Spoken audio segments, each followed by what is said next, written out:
Bonjour à tous. Bonjour. Vous allez bien? Dieu est bon pour vous? Amen. Amen. Et c'est pas pour faire peur aujourd'hui, on va parler d'un dragon. Le dragon. Mais c'est pas lui le dragon, hein? Non. Mais c'est une image qu'on va en discuter aujourd'hui de ce qui se passe. Ça va être un message qui a pour but de nous aider à reconnaître les tromperies qu'il y a dans notre monde, les séductions. On est dans un monde où ce qu'on voit autour de nous, c'est pas toujours ce qui paraît autour de nous, c'est pas toujours la réalité. Il y a beaucoup de propagande. Et on veut être capable de... Jésus nous a recommandé de veiller. Et ça veut dire d'être au courant de ce qui se passe autour de nous.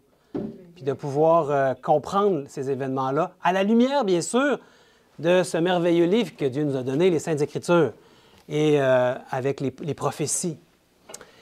Donc, est-ce que la prophétie d'Apocalypse 13, est-ce qu'elle est en train de se réaliser? Et bien sûr, c'est dans le futur, c'est des choses qui s'en viennent et on sait qu'ils vont arriver. Est-ce que c'est maintenant que ça va se produire? Je ne le sais pas. Je vous amène des éléments qui nous montrent qu'il semble que c'est en train de se produire. Mais on va voir que cet homme-là ici emmène large sur cette terre présentement, n'est-ce pas? Oui. Le président actuel des États-Unis, Donald Trump, on peut dire qu'il fait trembler la terre à plusieurs niveaux. Tous les pays, quand il y a une rencontre, quand il est là, ils veulent le rencontrer, ils veulent être sûrs d'être dans ses bonnes grâces, n'est-ce pas? Vous avez vu ça peut-être si vous regardez les informations. Il impose ses idées à tout le moins. Il essaie, en tout cas, d'amener par la force. C'est sa stratégie. Hein? Lui, c'était un homme d'affaires. Sa stratégie, c'est d'essayer de forcer les gens par une forme des menaces, du chantage.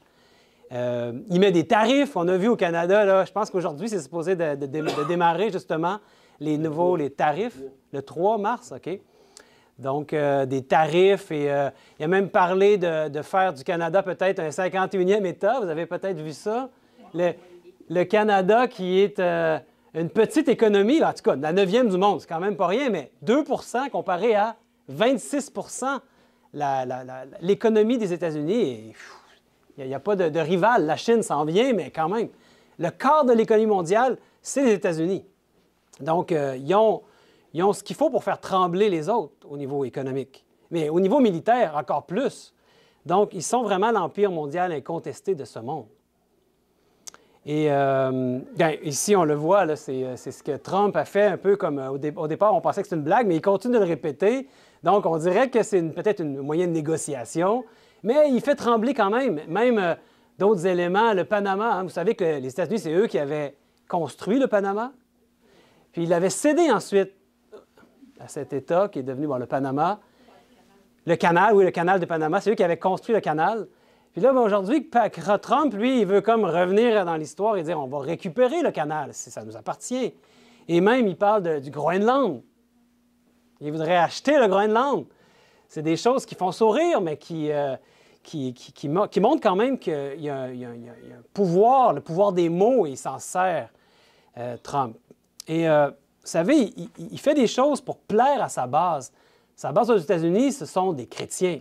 Majoritairement, ce sont eux qui ont contribué à élire Trump, n'est-ce pas? Et il y avait toute cette histoire de genre, et il y avait beaucoup de genres possibles, que les gens commençaient à se donner des nouveaux pronoms.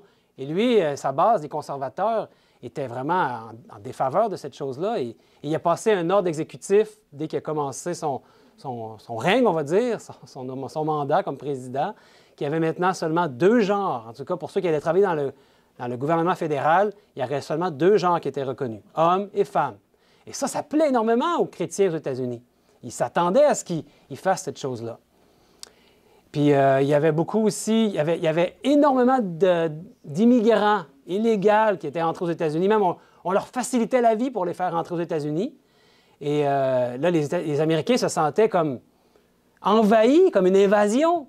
Et on voyait des images des gens illégaux qui faisaient des crimes. Et lui, il avait promis que s'il était élu, il allait les expulser, les faire sortir et rétablir l'ordre, ramener donner l'Amérique aux Américains.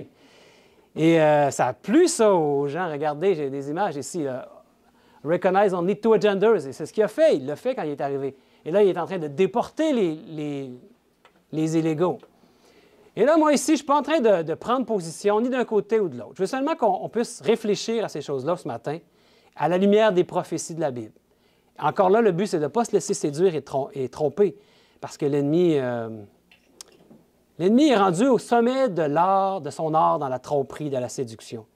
Puis là, bien, les Américains ils sont vraiment heureux, en tout cas ceux qui ont voté pour lui. Enfin, un président qui livre la marchandise. Enfin, un président qui passe à l'action, qui fait ce qu'il avait dit, puis qui réalise ses promesses. Souvent, les présidents, les premiers ministres, on le voit au Canada, ils font des promesses, puis quand ils sont élus, qu'est-ce qu'ils font avec leurs promesses? Bien, ça tombe souvent dans l'eau. Hein? Et serait-il vraiment pour eux, en tout cas, plusieurs voient en lui le sauveur tant attendu?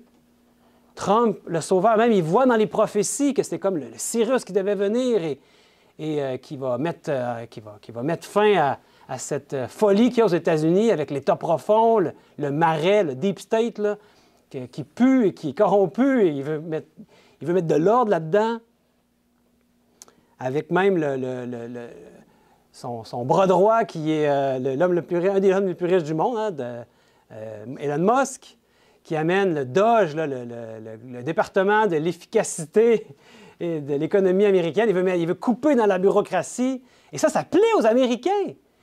Et même si les médias mainstream dénoncent ces choses-là, bien, il a quand même été élu. Mais attention, il y a des choses qui nous montrent qu'il faut faire attention. Il a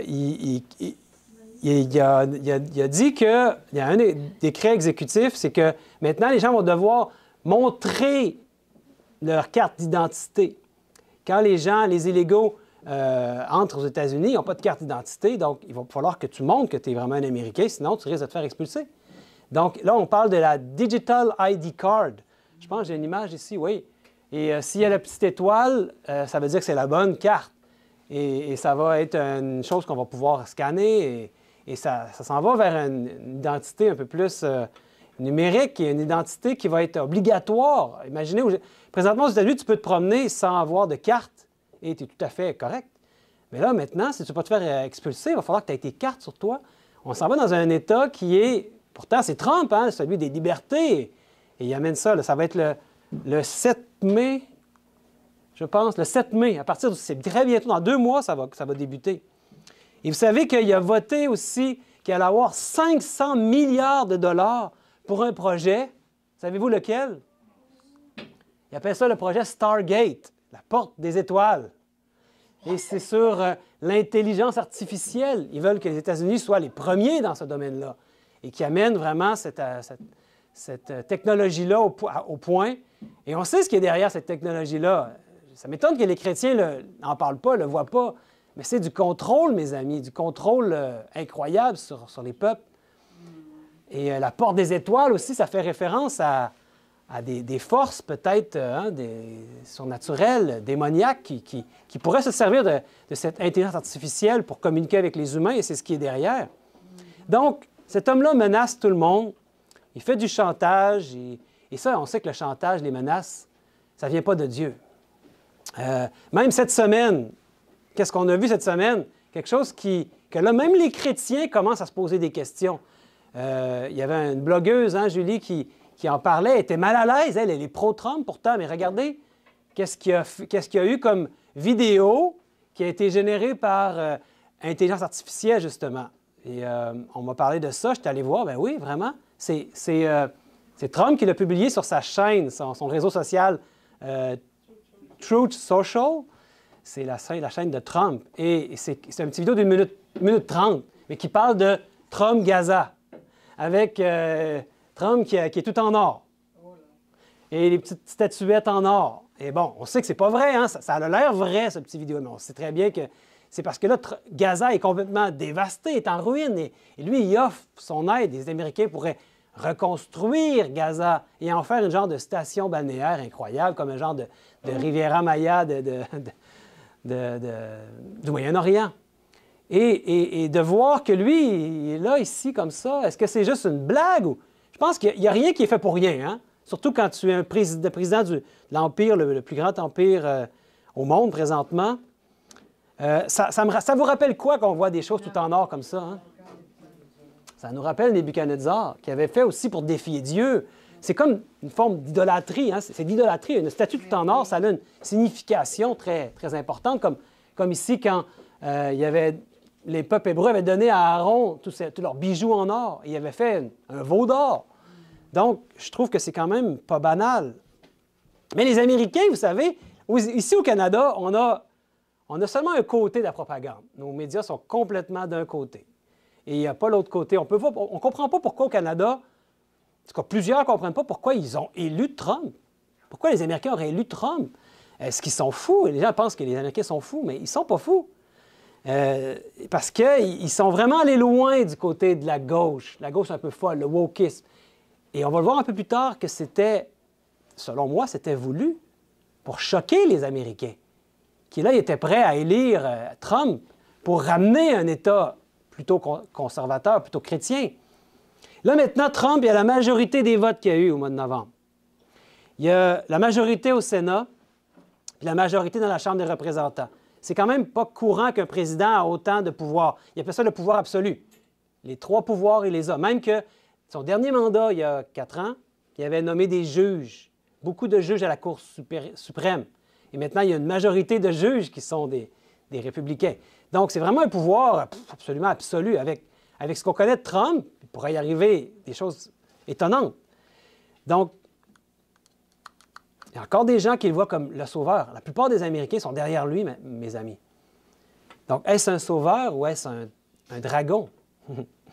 Il y a un texte dans la Bible qui nous parle d'un dragon. Apocalypse 13, verset 11. « Puis je vis une autre bête montée de la terre, qui avait 2 cornes semblables à celles d'un agneau, et elle parlait comme un dragon. » Quand on pense à cette bête ici de l'Apocalypse 13, certains artistes l'ont dépeint comme ça ici, avec 2 cornes semblables à un agneau. Et on sait que les États-Unis, cet empire mondial, fait partie de la prophétie biblique. C'est le 6e roi. Si vous regardez Apocalypse 17, vous allez voir, il y a 8 rois dans il y a 7 rois dans le 8e et l'un des 7. Puis le 6e, c'est cette bête qui monte de la terre, les États-Unis d'Amérique, qui nous est dit, est comme un agneau. Quand ça a été fondé, les États-Unis, en 1776, ça a été fondé, ça a acquis du territoire, mais pas par des guerres, différent des autres empires d'avant. Un empire qui a monté en force, qui est devenu l'empire mondial qu'aujourd'hui on connaît, sans faire de guerre, comme un agneau. Avec le caractère de l'agneau, c'est quoi? C'est la paix, c'est les bons principes, les bonnes valeurs chrétiennes. Les États-Unis ont été fondés sur des valeurs chrétiennes. C'est ce qui a fait leur succès aussi. Puis, il est dit dans la prophétie que la bête qui est comme un agneau, un jour va parler comme un dragon. Donc, c'est pour ça que je vous dis, c'est pas Trump qui est le dragon. Le dragon qui est derrière, c'est qui? On le sait dans la Bible, hein? C'est qui le dragon? Apocalypse 12 nous dit clairement que le dragon, c'est Satan, le dragon. Le diable, appelé le serpent ancien, hein? C'est Satan. Donc, c'est lui qui est derrière cette bête-là. Puis cette bête-là, bien, bientôt, elle va parler comme un dragon. Et il y en a d'autres qui la dépeignent comme ça ici, comme pour ressemble à un agneau, mais elle va parler comme un dragon. Et qu'est-ce qui va se passer? Qu'est-ce qu'elle va faire? Qu'est-ce qu'elle va faire, cette bête-là? La suite du verset d'Apocalypse 13 nous dit « Elle séduisait les habitants de la terre par les prodiges qui étaient donnés d'opérer en présence de la bête, disant aux habitants de la terre de dresser une image à la bête, qui, après avoir reçu le coup mortel de l'épée, était encore en vie. Et il lui fut donné d'animer l'image de la bête, afin que l'image de la bête parlât, et elle fit mettre à mort tous ceux qui n'adoraient pas l'image de la bête. On y parle d'une image d'une bête. On va en parler de cette première bête-là. Cette première bête-là qui avait eu un coup mortel. C'est cette entité qui a eu un règne de 42 mois, de 1260 jours pendant le temps du Moyen Âge. On a déjà étudié ces prophéties-là. Et cette bête-là avait eu une blessure mortelle, ça veut dire à la fin de son premier règne, en 1798, le général de Berthier, sous les ordres de Napoléon, avait pris captif la papauté. Et c'est là qu'il y avait eu une blessure mortelle. La papauté avait perdu l'avant-scène. Mais il est dit que cette image que la bête qui monte de la terre va faire, cette image de la bête, à un moment donné, va parler. Et c'est ça qu'on veut voir aujourd'hui. Comment ça va se passer? Comment ça pourrait arriver? Parce que si on prend aussi, on s'aide de ce livre ici, qui a été écrit il y a quand même plus de 120 ans, si vous regardez dans le chapitre 25, vous allez voir, on parle des États-Unis. Et quand on regarde la page couverture, on voit que ce sont quoi? La Maison-Blanche, le Capitole, et on voit la basilique Saint-Pierre de Rome. Et on voit que c'est presque la même chose. Deux anciens rivaux s'uniront-ils? Et dans ce livre-là, on voit qu'on nous parle de l'image de la bête. Ça nous dit dès que les principales églises protestantes des États-Unis s'uniront sur des points de doctrine qui leur sont communs et feront pression sur l'État pour l'amener à imposer leurs décrets et à soutenir leurs institutions, l'Amérique protestante sera formée à une image de la hiérarchie romaine et la conséquence inévitable en sera l'application de peines civiles aux délinquants. Et si je vous montre maintenant ce que Trump a dit comme promesse à ses électeurs, et ici, c'est un discours qu'il a fait à Washington, et c'était devant je l'ai noté ici, c'était à la convention du NRB, le National Religious Broadcasters. Donc, ce sont une association des communicateurs chrétiens. Il a fait une promesse avant son élection, et il est revenu dans son discours, que j'ai voulu en mettre un extrait, mais j'ai eu de la misère avec mon ordinateur. J'ai failli prendre un virus par cause de ça. Donc, je vais juste vous mettre deux images et je vais vous traduire ce qui a été dit, la portion qui est vraiment à faire dresser les cheveux sur la tête. Donc, il revient sur l'amendement Johnson. On avait déjà parlé de ça, l'amendement Johnson. Il y en a qui disent, savent c'est quoi? Un amendement aux États-Unis qui avait été voté qui avait été amené par le président Johnson à l'époque, qui empêchait les églises de prendre position au niveau politique. Et sinon, ils pouvaient perdre leur exemption de taxes, leur exemption en tant qu'Église. Donc, aucune Église veut perdre les exemptions de taxes comme Église, et donc, ils ne prennent pas position au niveau politique. Et lui trouve que ça n'a pas de bon sens, ça, que les Églises devraient avoir une voix, devraient pouvoir parler au niveau politique. Et pourquoi Johnson avait fait ça? Pourquoi les pères à un moment donné, les pères américains avaient décidé de faire ça? C'était pour protéger les États-Unis contre ce qui s'était passé en Europe avec l'Église et l'État ensemble. Et quand tu donnes à l'Église un pouvoir au niveau politique, bien, il y a une escalade possible vers l'union de l'Église et de l'État. Donc, lui, il leur avait donné ça il y a 4 ans. Vers la fin de son mandat, il avait enlevé cet amendement Johnson-là, mais temporairement. Puis là, il leur promet que ça va maintenant être permanent s'il est élu. Puis il dit, je vais citer ce que j'ai traduit. Ça dit, ce sont les leaders religieux que nous voulons entendre. Ils doivent avoir une voix politique. Vous avez un tel pouvoir. Et là, il s'adresse aux gens qui sont devant lui. Ce sont des chrétiens, des gens qui sont des communicateurs au niveau chrétien. Il dit, vous avez un tel pouvoir, mais vous n'étiez pas autorisé à l'utiliser. Mais vous allez être autorisé. Et si je suis élu, vous allez être autorisé. Et vous aurez un pouvoir à un niveau que vous n'avez jamais utilisé auparavant. Et on va ramener les fidèles à l'Église. Donc, il est en train de leur dire, je l'ai mis ici, là, ce que la traduction donnait en simultané, un pouvoir à un niveau que vous n'avez jamais utilisé auparavant. Il leur promet le pouvoir aux Églises, s'il est élu. Il veut leur donner une voix politique. Mais vous allez vous dire, c'est juste une promesse d'un politicien. Il ne passera pas à l'action comme tous les autres politiciens, n'est-ce pas? Oh, erreur. Depuis qu'il est élu, est-ce qu'il est passé à l'action, M. Trump? Et à ce sujet-là, particulièrement, oui. Le 7 février, il a établi un ordre exécutif un executive order. C'est comme des décrets présidentiels. C'est un pouvoir discrétionnaire que les présidents ont aux États-Unis de passer des décrets comme ça, unilatéral. Et habituellement, les présidents s'en servent avec parcimonie parce qu'on ne peut pas abuser de ce pouvoir-là. Mais lui, depuis son entrée, il en a fait beaucoup des décrets présidentiels. Et ça, c'en est un qu'il a fait. Il a établi à la Maison-Blanche le bureau de la foi, Faith Office, le bureau de la foi. Et qui est-ce qui a nommé sur le bureau de la foi comme le porte-parole de ça à la Maison-Blanche, le directeur du bureau de la foi? Une dame, une femme pasteur. Elle s'appelle, on la voit ici, elle s'appelle Paula White, pasteur Paula White. Et on la voit ici aussi, elle est souvent présente dans la Maison-Blanche. Elle entoure Trump, souvent c'est elle qui prie pour lui. C'est une pasteur. Elle est en rouge ici, on la voit. Elle met les mains sur lui, elle prie souvent pour lui. En fait, c'est la conseillère spirituelle de Trump. C'est une télévangéliste. C'est une femme pasteur qui... Je voulais mettre un extrait ici à l'écran parce que je l'ai vu, elle prie en langue, tu sais, en langue du charabia, là, la glossolalie qu'on appelle. Et c'est très troublant quand moi je vois quelqu'un prier en langue, ça me trouble. Puis elle prie, puis elle met beaucoup d'énergie dans ses prières en langue. Et c'est la guide spirituelle du président des États-Unis, l'homme le plus puissant de la planète.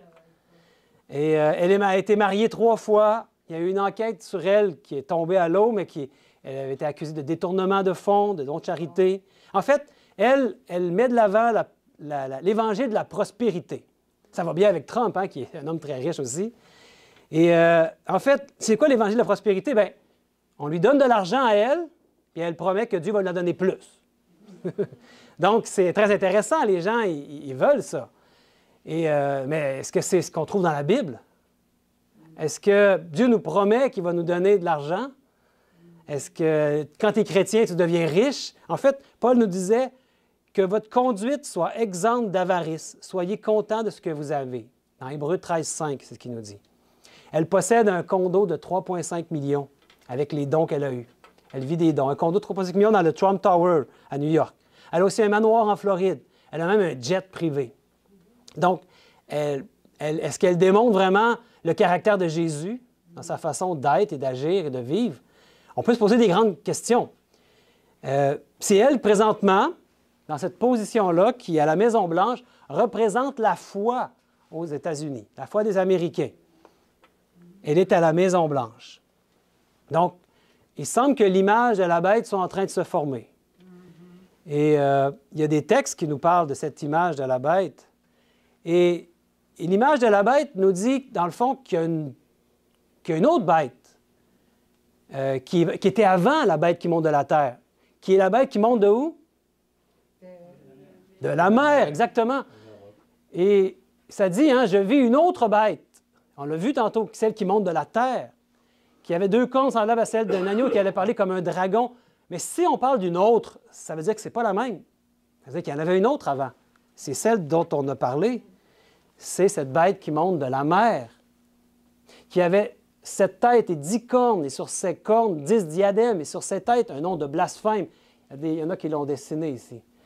Et la bête que je vis ressemblait à un léopard. Ses pieds étaient comme ceux d'un ours et sa gueule comme la gueule d'un lion.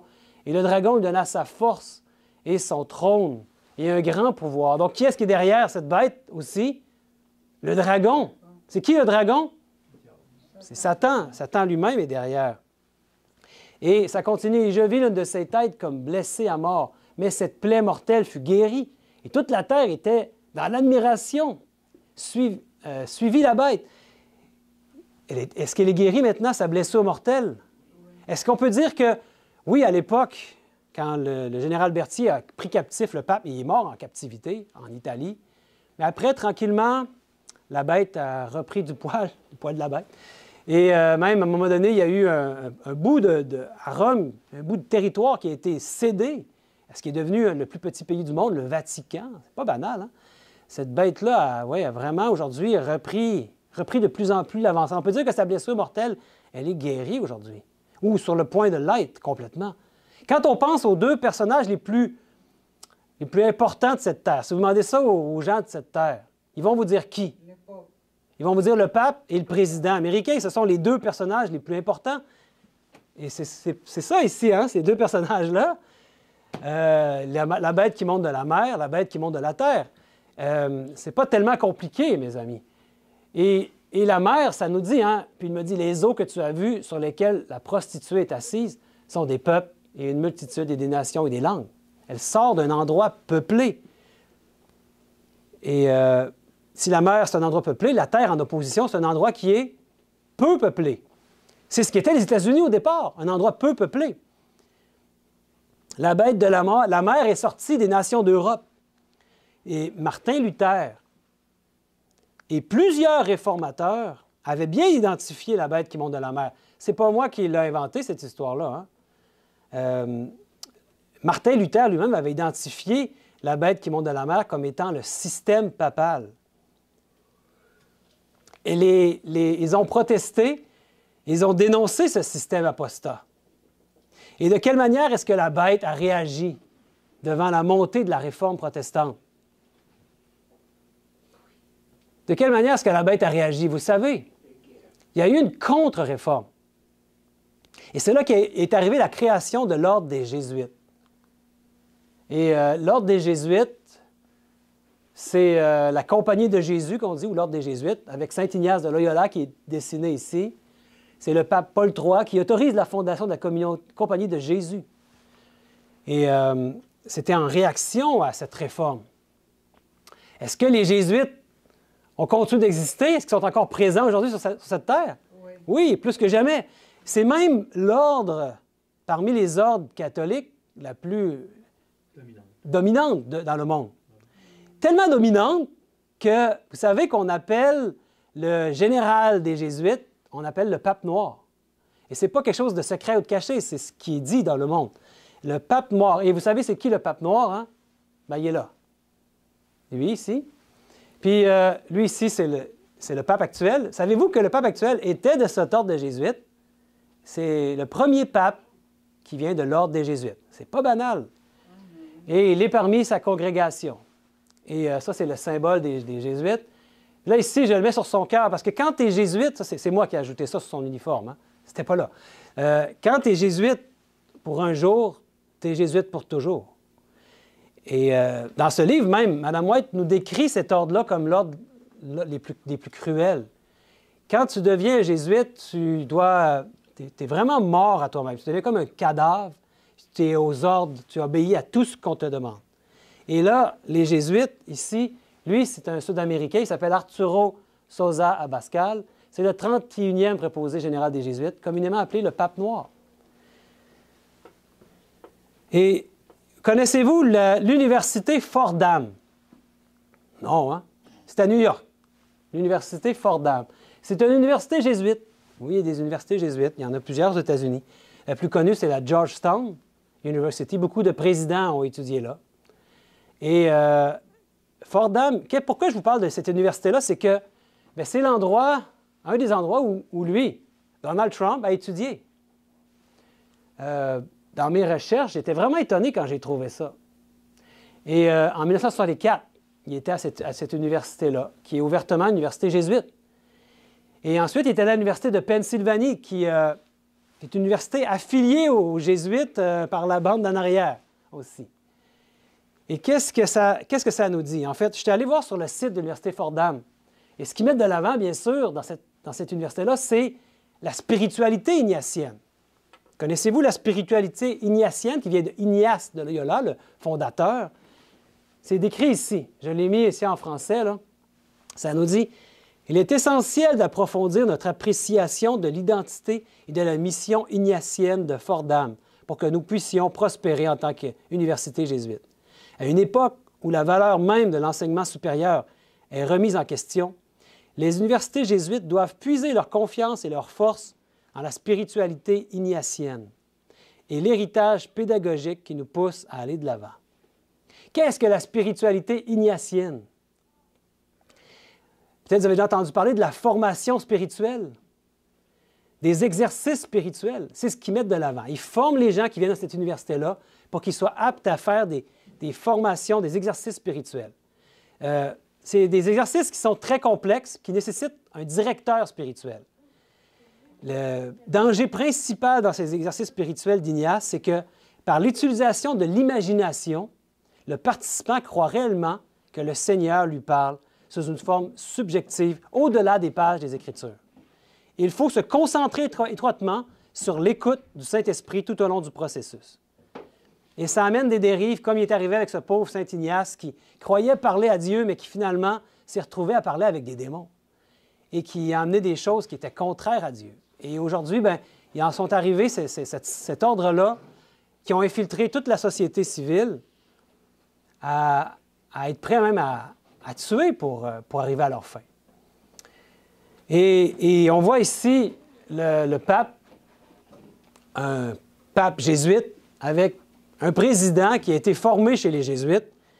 Ce n'est pas quelque chose de banal, surtout quand on sait que toutes les ramifications mondiales, qui tirent les ficelles derrière, bien, ce sont les jésuites, le Vatican. Le Vatican, de loin, la plus grande fortune du monde. Ce sont eux qui tirent les ficelles dans le monde. Il ne faut pas se cacher de ces vérités. Quand on voit, par exemple, que le président Trump, à l'époque de son dernier mandat, hein, il était opposé à qui? Clinton. Et qui est au milieu? Celui qui est un des plus hauts aux États-Unis, dans le monde catholique, un cardinal, le cardinal de New York. Et ils sont tous souriants, tous sourires auprès de ce personnage. Donc, Dieu nous dit, Jésus nous dit lui-même dans Matthieu, « Veillez donc, puisque vous ne savez pas quel jour votre Seigneur viendra. » Il nous dit de veiller, d'être conscient de ce qui s'en vient dans notre monde, pour ne pas se laisser tromper. Parce que, vous savez, les Jésuites sont des experts dans la tromperie, dans la séduction, comme leur père qui est Satan lui-même. Ils ont été amenés pour contrer la Réforme. Et ils ont infiltré les églises protestantes pour qu'aujourd'hui, ils en viennent qu'à vouloir faire une image à la bête. Voilà la vérité, mes amis. Les Jésuites sont même des experts dans ce qu'on appelle la dialectique hegelienne, selon Hegel. Et Hegel, lui, ce qu'il a amené, c'est tu suscites une action dans un pays, par exemple, qui entraîne une réaction pour pouvoir ensuite amener ta solution. On peut dire aussi, tu crées une thèse et son antithèse, deux côtés qui semblent s'opposer, qui sont en lutte. Tu polarises la population en deux camps, puis quand il arrive le chaos, bien là, tu arrives avec ta synthèse. Donc, thèse, antithèse, synthèse. Une solution toute prête que les peuples sont prêts à accepter. Même les peuples réclament la solution. Comprenez-vous ce qui se passe aux États-Unis, mes amis? Les médias font de la propagande pour nous polariser. Au Canada, si vous écoutez les informations, vous allez être polarisé contre Trump. Les médias mainstream aux États-Unis, la plupart aussi, malgré qu'il y en a un aux États-Unis qui est mainstream, qui est pour. Les médias indépendants aux États-Unis sont beaucoup plus puissants qu'ici au Canada. Et eux, beaucoup sont pro-Trump. Donc, les deux côtés là, font en sorte que tout est polarisé. Il y a vraiment comme un chaos qui s'installe. Puis même le chaos, maintenant, il s'est transposé partout dans le monde. On le vit au Canada. On le vit partout dans le monde. Les peuples là, se demandent qu'est-ce qui va se passer. C'est quand même assez unique, vous ne trouvez pas? Oui. Est-ce que le dragon est en train de se lever? On peut se poser la question. Est-ce qu'on est en train de voir l'accomplissement de la prophétie d'Apocalypse 13? Est-ce que nous, on a pris position dans ça? C'est ça la question que moi, je voudrais nous poser parce que ma prémisse au départ, c'est qu'on ne soit pas piégé, trompé, séduit. On devrait être au courant de ce qui se passe. Est-ce que vous avez pris position dans ce débat-là, pour ou contre? Non. On n'a pas à prendre position. La vérité n'est ni à gauche, ni à droite, n'est-ce pas, mon frère? La vérité se trouve où, mes amis? En Jésus-Christ. En Jésus-Christ seulement. Il est la seule vérité, le chemin et la vie. Et là, maintenant, le pendule était allé beaucoup trop loin à gauche. Puis on est en train d'assister à l'inévitable retour du balancier. J'en avais déjà parlé dans des messages dans le passé que ça s'en venait, un retour du balancier. Mais je pense qu'on est arrivé au moment où on peut dire que oui, on vit ce retour du balancier. Le pendulum swing. Ça monte à gauche. À un moment donné, il y a tellement de force là-dedans que plus ça va monter haut, plus ça va aller de l'autre côté. Et là, on est en train de voir que ça va de l'autre côté, mais d'une manière Mais ça plaît aux Américains. En tout cas, au moins la moitié des Américains sont contents. Et ce n'est pas juste aux États-Unis, parce qu'il y a beaucoup d'États maintenant, beaucoup de politiciens dans le monde qui surfent sur la vague Trump et qui sont de plus en plus ce qu'on appelle des gouvernements, ils se présentent comme des populistes, des gens qui veulent plaire à leurs citoyens et qui veulent éliminer le deep state aussi, l'État profond. C'est une polarisation du monde sans précédent. Et c'est le plan des Jésuites. Est-ce que les États-Unis ont commencé à parler comme un dragon? Et de quelle manière est-ce qu'une nation parle? Par ses lois, par ses décrets. Je l'ai dit, depuis très longtemps, il n'y a pas eu de président qui a eu autant de décrets. Dans les 5 premières semaines de son mandat, depuis le 20 janvier, là on est le 1er mars, il y a eu 75 ordres exécutifs. C'est en train de battre des records. Puis il n'est pas prêt, il n'est pas parti d'arrêter. Hein? Est-ce que... il nous a dit qu'il va y avoir une image de la bête. Et que va faire l'image de la bête? Que va faire l'image de la bête? D'après Apocalypse 13, et elle faisait que tous, petits et grands, riches et pauvres, libres et esclaves, prenaient une marque à la main droite ou au front.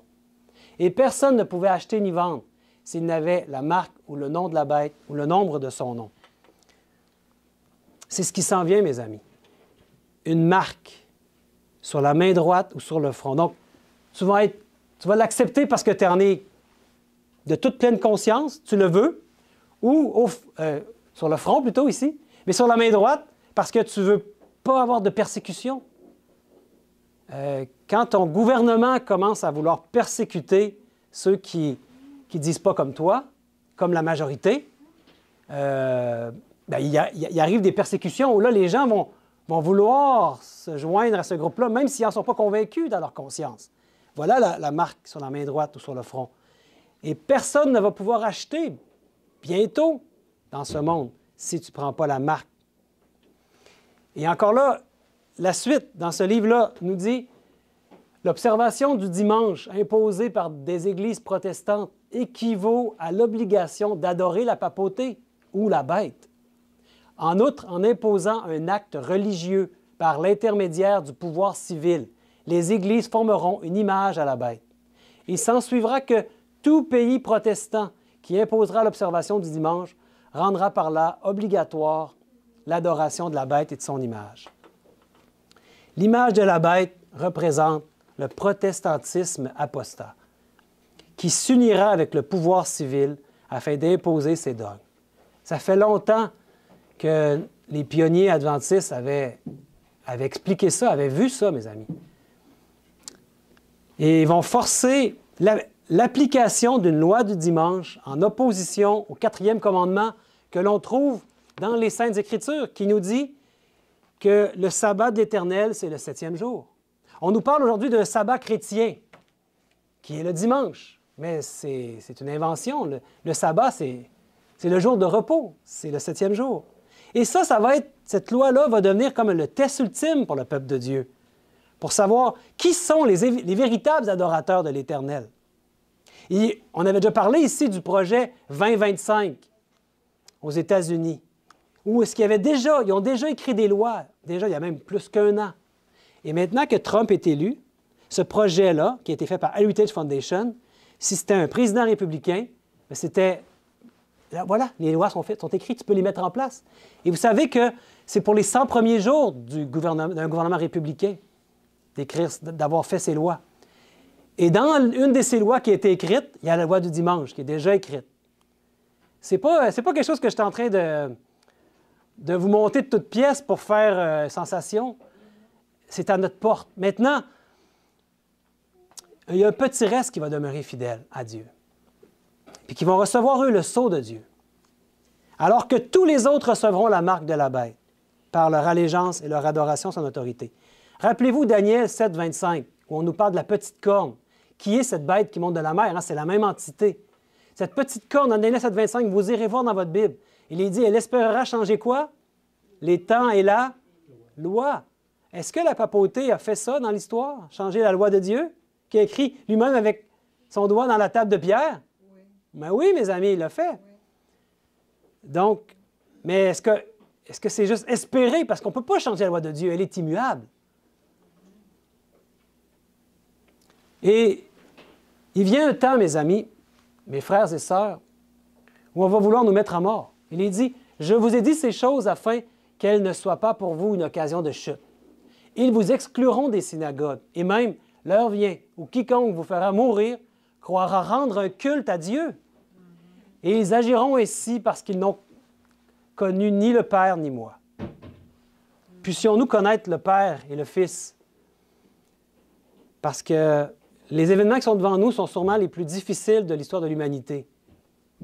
Et dans Apocalypse 13, il est dit qu'elle séduisait les habitants de la terre, on l'a vu.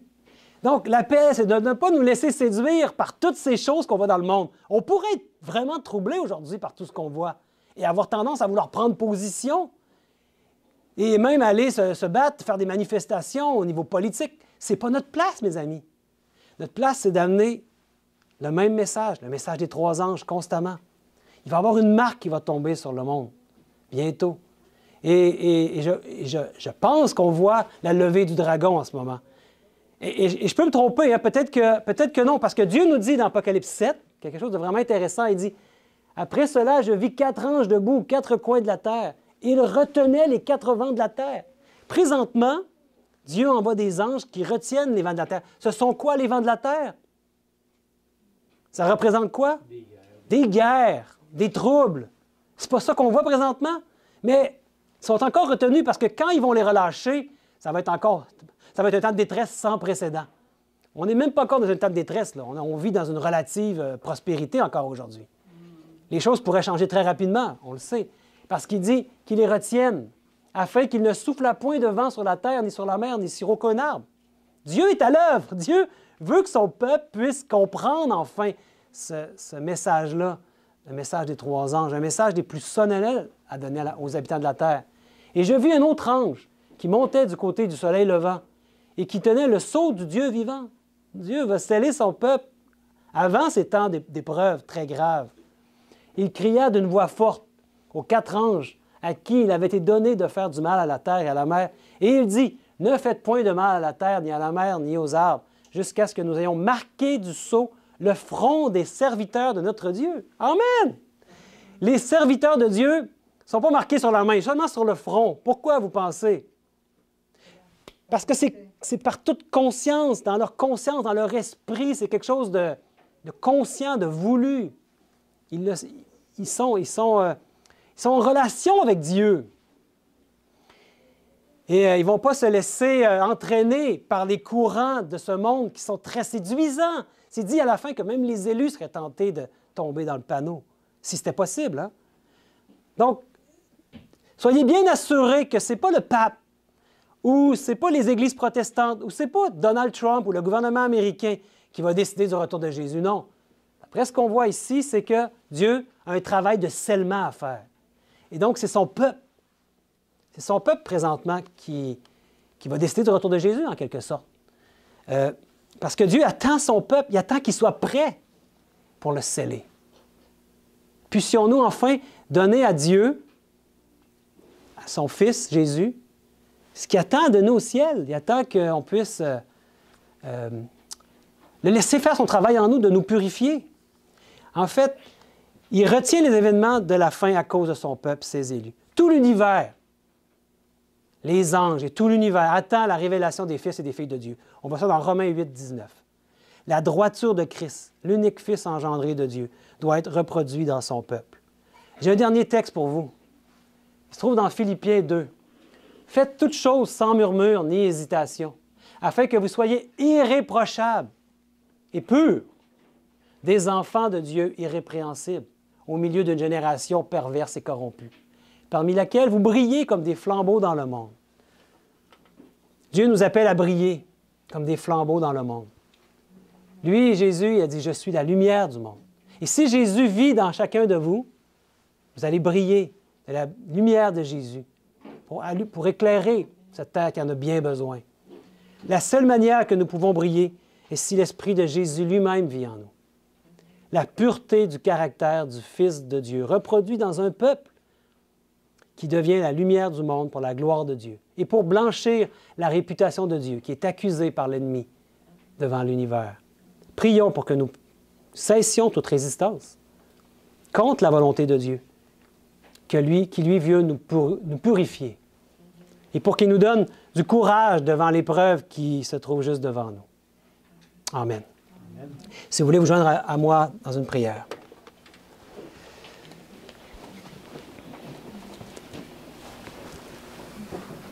Bon Père éternel, ce matin, nous avons vu cette prophétie d'Apocalypse 13 avec des bêtes. Et mon Dieu, ce n'est pas parce que tu veux nous faire peur, mais c'est parce que tu nous demandes de veiller, puis d'être au courant de ce qui se passe dans ce monde, de pouvoir relever la tête quand on voit ces choses arriver. Il est dit, quand les hommes diront « Paix sur terre », alors une ruine soudaine tombera sur eux. Ce monde est peut-être sur le point de basculer dans un temps de détresse sans précédent. Et bon Père, tu veux faire de nous des lumières pour ce monde. C'est un moment solennel qu'on est en train de vivre. Et bon Père, fais en sorte que nous puissions être trouvés prêts, que tu puisses nous purifier de tout ce qui n'est pas de toi, que ta volonté soit faite dans nos vies et qu'on puisse reconnaître les séductions de l'ennemi et ses tromperies et pouvoir avertir le plus grand nombre de ceux qui sont autour de nous, de les amener au pied de la croix, à reconnaître que Jésus est leur seul sauveur. Mon Père, je t'en prie, au nom et par les mérites de Jésus. Amen. Amen.